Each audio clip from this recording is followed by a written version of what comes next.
just finished watching New Japan's battle in the valley, and this was actually in San Jose, California, at the San Jose Civic Center, and that was pretty cool.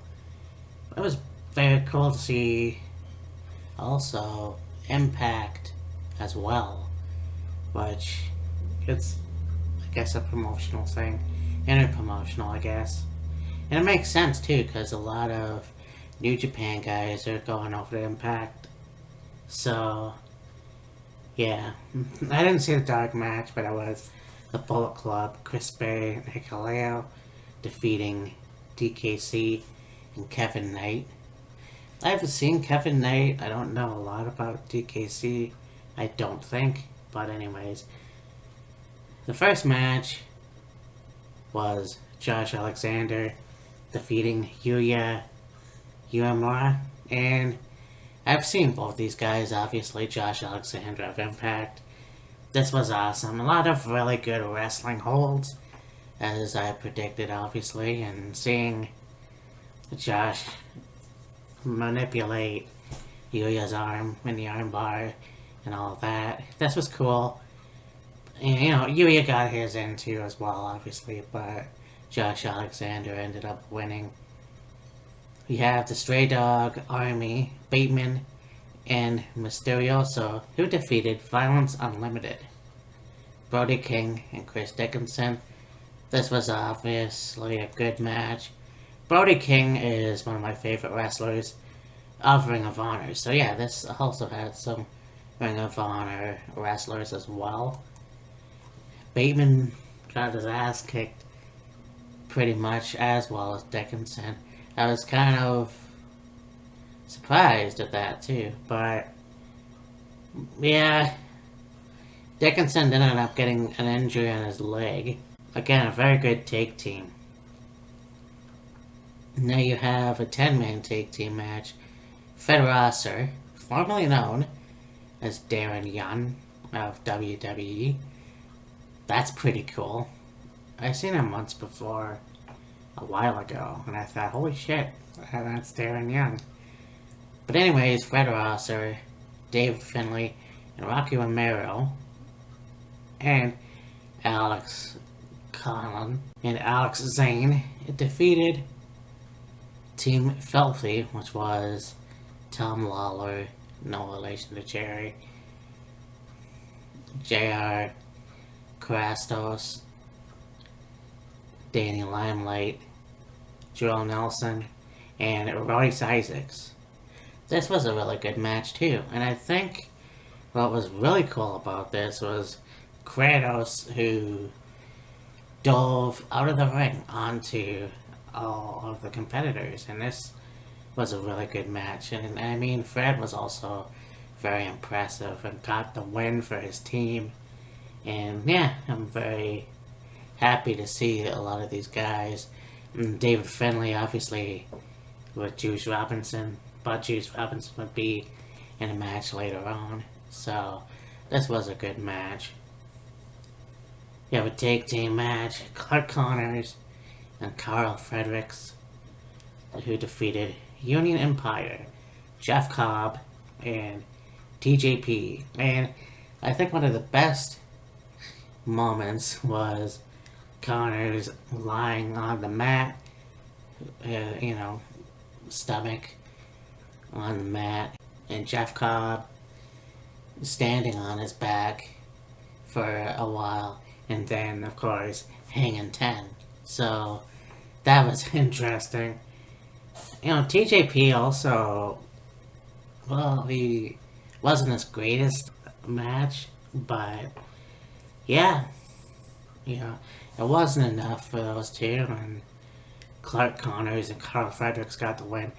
I haven't seen Jeff Cobb in a while, so it was really cool to see him again in a match.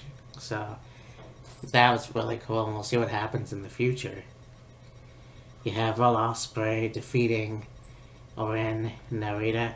I believe Will is the British champion and the IWGP champion as well. And yeah, this was an awesome match. Again, I do have a thing about double champions, but whatever, This was awesome. Will being the prick heel in just taunting Ren. And I mean, Ren obviously had his moments as well, but Will Ospreay won a match. A very good one, as well, Moose and Juice Robinson, like I mentioned Juice before. This was an awesome match. There was a point where you have Moose's arm taped up. It was his right arm. And he was just throwing chops at Juice, and Juice would get right back up in his face. There was a lot of just hard hitting, and yeah, I mean, Juice, you thought, was going to win. He had a couple close calls, but Moose gave him the big lariat and had the 1, 2, 3. And then you have the debut of Jonah. I can't remember what his name was before he went on to NXT as Bronson Reed. I kind of feel stupid, but yeah, he made his debut on New Japan Pro Wrestling, and I'm not quite sure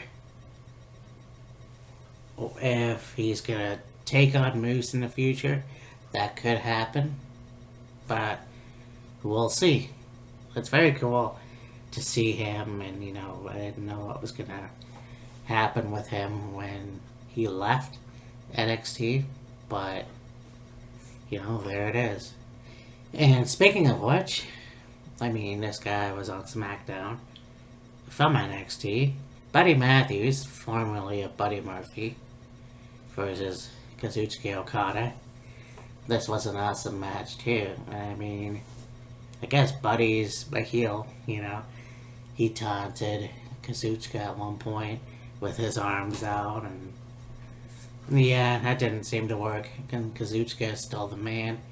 The Rainmaker won the match, and so I can't wait to see where this goes. I mean, Buddy Matthews and Jonah, 2 Australian guys that are making a name for themselves now in New Japan, so that's pretty cool. You got Tomohiro Ishii, who defeated Jay White to become the Neveropenweight champion. And this was awesome. And I mean, there was the stipulation of if Iishi lost, then he wouldn't challenge Jay White again for the title. So obviously you knew he was going to win. And then, yeah, Tomohiro was one of my favorite wrestlers of New Japan. And I mean, Jay White's awesome as well. And you honestly thought that Jay White was going to retain the title, but this was a good match. They wrestled outside the ring, and yeah. So Tomohiro Ishii is the new Neveropenweight champion, and this was a really good show. And again, the New Japan show from America. So I can't wait to see what happens in the future. But anyways, yeah, talk to you later. Bye. So that them cutting WCW was a long time coming. But I think that there's this myth out there that Jamie Keller that's why he took pleasure in cutting WCW. I don't think that's the case at all. Because if you look at some of his earlier interviews,